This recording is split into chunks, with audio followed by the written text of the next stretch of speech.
Hi everyone, welcome back to my channel. Hope you're all having a wonderful September. I can't believe it's already over halfway through already. I do have my cat here. He will not leave me alone. So he's joining us today for a walkthrough of the Sprouted Planner. This is a weekly planner 2022 version that I have been using constantly throughout this year. Started in January and I'm still going strong here in September. I love this planner. The layout is so functional and works so well for me, my life, my preferences, and I think it can work well for many people.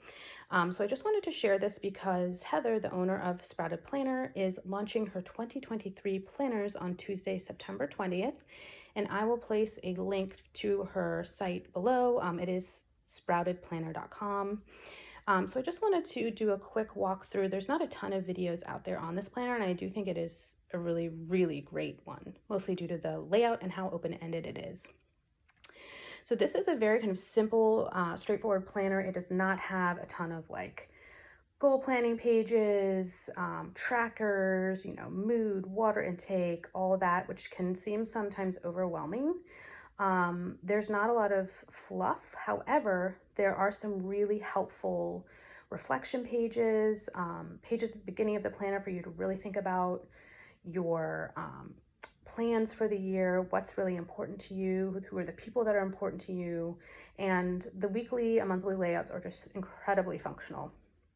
So the 2023 planner will have some changes and upgrades, and I'll go over those throughout this video, but I just wanted to show you what the 2022 planner is like because a lot of the main features are the same as the new ones for next year. So this is a roughly 7x9 planner. It does have a gold Wire O binding. I have not had a single issue with this. I know a lot of people are not Wire O fans, but it has been wonderful for me. It's not too large and it's worked really well. It is a hardcover. She does have these gold corner protectors, which is great if you take your planner out and about to protect it. I leave this at home, so I don't really need those, and I would prefer for rounded corners because these are really pokey, especially with the metal. So that's really the only thing I'm not a huge fan of is these sharp corners. The paper in this weekly planner from 2022 is 68 pound. So it's not the thickest, but I didn't really have any issues with horrible ghosting or any bleed through. And I have been using Papermate Flares and what's my other pen? Oh, a Sharpie S-Gel mostly in here. And I use mild liner highlighters and I've not had really big issues with that at all. For 2023, she is upgrading her paper to 100 GSM, which is 80 pound paper. So it will be thicker, higher quality paper. So that is a little bit about the specifications. Like I said, hardcover. There's a nice pocket here. So you can see I have some stickers. These actually came with the planner. I have some other papers in here and it contains them just fine. The planner does come with a flexible snap-in bookmark, page holder, ruler, and that's snapped in and out multiple times this year and it's held up really well. Your nameplate page, and like I said, I have used quite a bit of this planner, so I can't show you all the pages, but there is a welcome kind of how to use this planner page, and then this demonstrates what the monthly, weekly, and monthly reflection layouts look like. So this is a little bit about the monthly calendar, which is wonderful. There's so much list space, which I love having on a monthly. This is the Genius weekly layout, week on one page. Saturday and Sunday get equal space. There's room for reflections, intentions for the week, plenty of to-do list room and grid for tracking if you so choose. And then the monthly reflection. So after every month, she has some questions. Some remain the same, but some are different each month. And these are really great to fill out. One change for 2023 is that instead of having this on a 2-page spread, she has the monthly reflection on 1 page, so front and back. And that is great if you want to tear that out and keep that at the end of the year and just keep that separate from your planner. Or if you choose to keep those monthly reflection pages and not keep the rest of your planner. So that is a nice touch for next year. The months are all tabbed here, really high quality laminated tabs. The tabs take you to a thicker cardstock page for the month. Like I said, I've been using this all year and have not had a problem. For 2023, she has different color tabs, so it's kind of like a rainbow color scheme. My cat is crying to get out of the room, so hopefully he'll hang tight for a few more minutes. So let me show you a monthly spread. Hasn't been used too much. So this is what the monthly spread looks like. I've covered up a few things here, but you have your month, you have some reminders here to check your people, things, and year list pages, which are at the beginning of the planner. Plenty of room for reminders, or you could put notes for a specific week, you know, next to that Sunday there, or it could just be like a monthly list. It is a Sunday start. At the bottom, you have 2 columns with 5 check boxes each, which is great for just things you want to make sure you get to that month. Plenty of open space here at the bottom for doodling or extra notes or reminders. You have a quote each month. And your holidays are noted lightly at the bottom of each square. So, oh, and you also get the previous month and the following month. So I really enjoy this. There's so much room for monthly planning, monthly reminders here.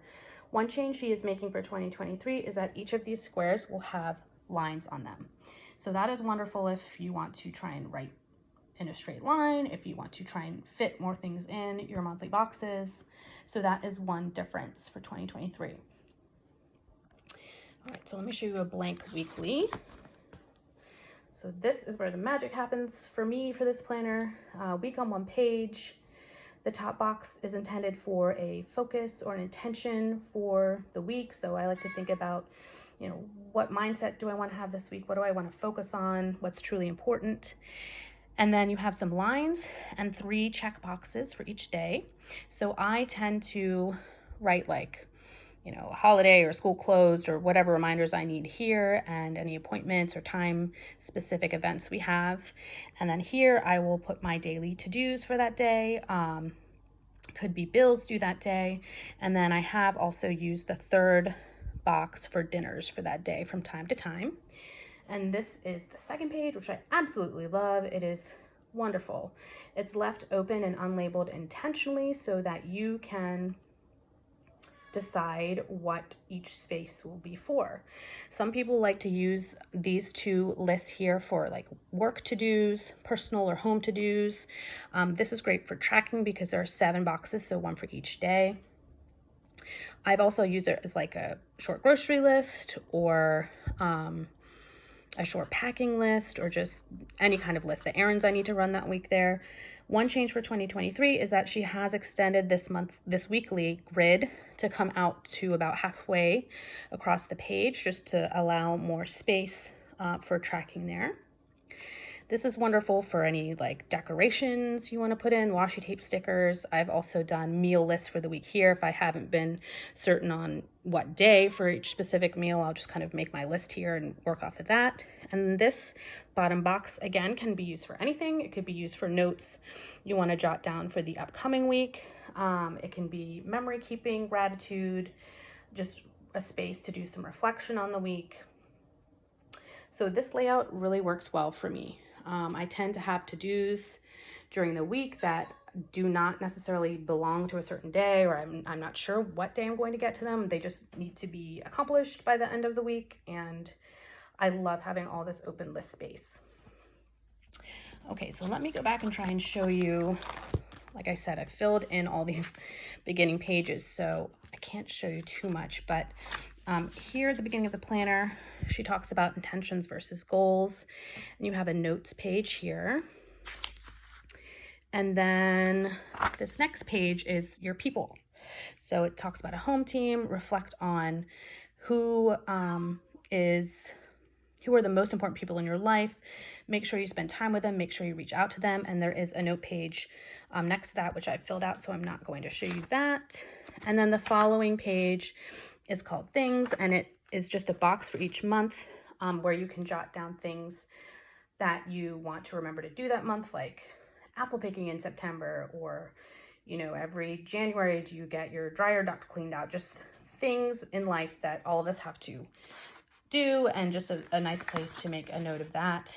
And then you also have a year list page, which I've totally filled out, which is kind of like a bucket list, just what is important to you that at the end of the year you want to make sure that you have accomplished. So I think, yep, that's pretty much it. Then there's a calendar for the rest of the year, and then a holidays and observations page. At the back of the planner, you have plenty of blank notes pages. They look like this, space for perhaps a title, and then lines. There are plenty of these pages, but there are going to be even more for the 2023 planners. I believe 62 notes pages in the back. So that's almost like having an entire notebook at the back of your planner, which is great. There's also going to be a ribbon page marker in her 2023 planners. I'm trying to see if there's anything else different. I don't think so. I think those are the major differences for 2023. I'll show you the pen test here. So here are some pens I used. I'm not like the biggest pen collector or pen snob, but these are some of the different pens I have and sometimes like to use. So I just wanted to try those out. You can kind of see through here. It's just my Post-it notes. But the only one that really kind of bled through was the Sharpie marker pen, the ultra fine. But the rest, there might have been a teeny bit of ghosting. That does not bother me at all, but there's really no bleed through besides that Sharpie marker. And then you have your back cover, which I just used to keep some Post-its. And then your back cover of the planner. So these are really functional. They are very unique with the open-ended layout. They are really wonderful if you like having a week on one page and then plenty of lists and notes and to-do space on the right. Sorry, you keep hearing my cat meow. Heather from Spattered Planner, she also makes daily planners, various little notepads. There's very portable and small monthly planners available. So again, her items are launching September 20th. I will place a link in the description. Oh, and on her website, she also has a printable section where she has lots of free printables where you can try out her layouts. And that's what I did at the end of 2021 to try out her weekly and daily layouts. And I really loved the weekly one. I don't really need a daily planner at this point. So I went with the weekly and I'm thrilled that I did. She also has a free perpetual calendar printable that you can print off and keep with your planner all year. So, and just move it from planner to planner. So highly recommend this. Definitely check it out. Use the printable if you feel like this layout might work for you. And that's all I have for you today. If you like this video and want to see more content like this, please stick around and subscribe. Thanks.